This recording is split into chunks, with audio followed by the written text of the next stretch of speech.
Fast Market, I'm Diane King Hall at the New York Stock Exchange. I'm alongside Kevin Hinks. He's over at the SIBO. Time now for our cash tag segment. For that, we want to welcome in Andy Swan, co-founder of Likefolio. Today, we're taking a look at Nvidia, Andy. All right, that stock down 16%. It is being absolutely rocked on the heels of this news about DeepSeek.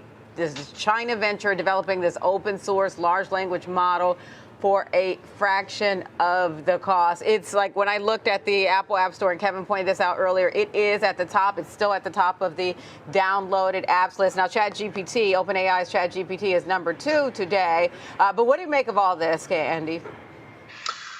Well, I think it's a mistake to just accept the claim that this was done at a fraction of the cost. When I first heard the news, the first thing I did was go into DeepSeek, which is a phenomenal AI tool, and asked it to have a conversation with me about Tiananmen Square, and it would not do that. So, this is a company that is owned and controlled in some way by the Chinese Communist Party, not exactly known for being forthright with its disclosures. And so I think we can kind of discount that factor a little bit. The thing that is encouraging to me about this is that what DeepSeek did do is it created a better mousetrap, and it created a better way of thinking, of training, and it definitely created a cheaper way of doing so, especially in terms of the training data necessary to achieve high outcomes and the way that the model can teach itself through reinforced learning. These are big breakthroughs.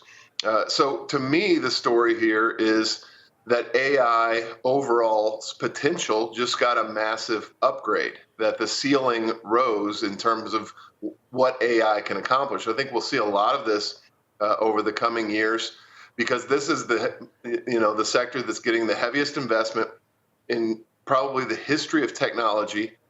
Massive companies chasing everything they can get, putting everything they can put into it. And so I think the big takeaway for me here is that, first of all, it isn't just a large company game anymore. If you accept what DeepSeek said, you don't have to have $50 billion to participate in this market. And I think that will open the AI up to a lot of smaller companies. It will broaden Nvidia, AMD, Intel's customer base quite a bit, and it will bring a lot of new players into this arena. There was a feeling out there before that you needed $50 billion to compete, and you needed to be one of these 4 to 6 companies with those kind of resources to even compete. Now that's a little bit shattered. I think you'll start to see new entrants into it. I don't see anyone from Microsoft, Oracle, Google, Amazon walking into the offices today and saying, wow, did you see what DeepSeek did? I think we should spend less on AI. I just don't buy that narrative. Yeah, Andy, there's so many questions that are still out there for this company. And they may have, in one release, done it cheaper. But what I keep reading, there's no guarantee that the next one's going to be as inexpensive. And then, Andy, and you're using common sense, as we like to do on this show, how is an American company ever going to trust their AI to a Chinese company? In what world, with everything we've learned for the last 24, 36 months about Chinese companies and restrictions, and how, like Alibaba and Tencent and all these companies, who is going to trust a Chinese AI company? I just don't see it happening, no matter what they can do. Yes. Could it possibly affect prices and put pressure on them to come down lower? Yes. Could it help improve the American companies doing it? Yes. But I don't see American companies switching to this. Do you? No, absolutely not. I don't think that's a real threat. In fact, I think that as of this moment, DeepSeek has just restricted users to Chinese mainland phones here in the last hour or two. This is something that's going to get clamped down on. I think the big, of course, the big story here is that they supposedly did this for $5.5 million. I don't believe that at all.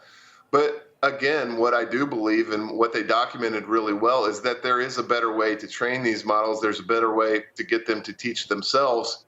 And that's an extraordinarily bullish signal for the AI sector. That tells us that there is that the limits that we thought were there just a few months ago have already been broken. Again, I think this will happen over and over again. This is the first time it's really happened where you see, a step change in capability, which is, can be really scary. It can reprice some models and some, forecasts certainly, but this sector will continue to see step change technological advancements over and over again. Wall Street's going to have to get used to it and going to have to get used to the idea that their models are going to be broken within 3 to 6 months every single time. And so the real question is, are these companies really going to decrease how much they're willing to spend chasing having the best AI because someone in China proved that they could do it better with less? I think the answer is clearly no.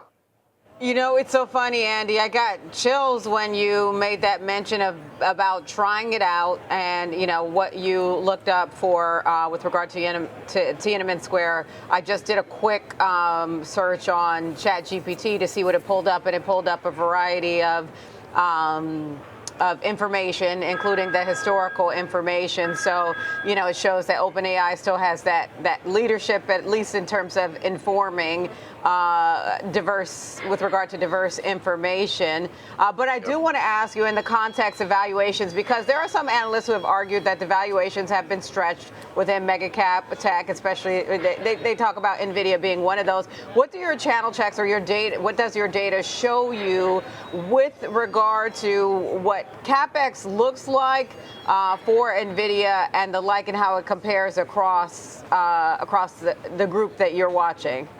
Yeah, it's exponential growth for Nvidia. You can see it in the reported expenses of the major companies, how they're forecasting out their capex for the next 3, 4, 10 quarters. I think it's very clear that Nvidia has by far the best chip, and that's where the money is going to continue to flow, in my opinion.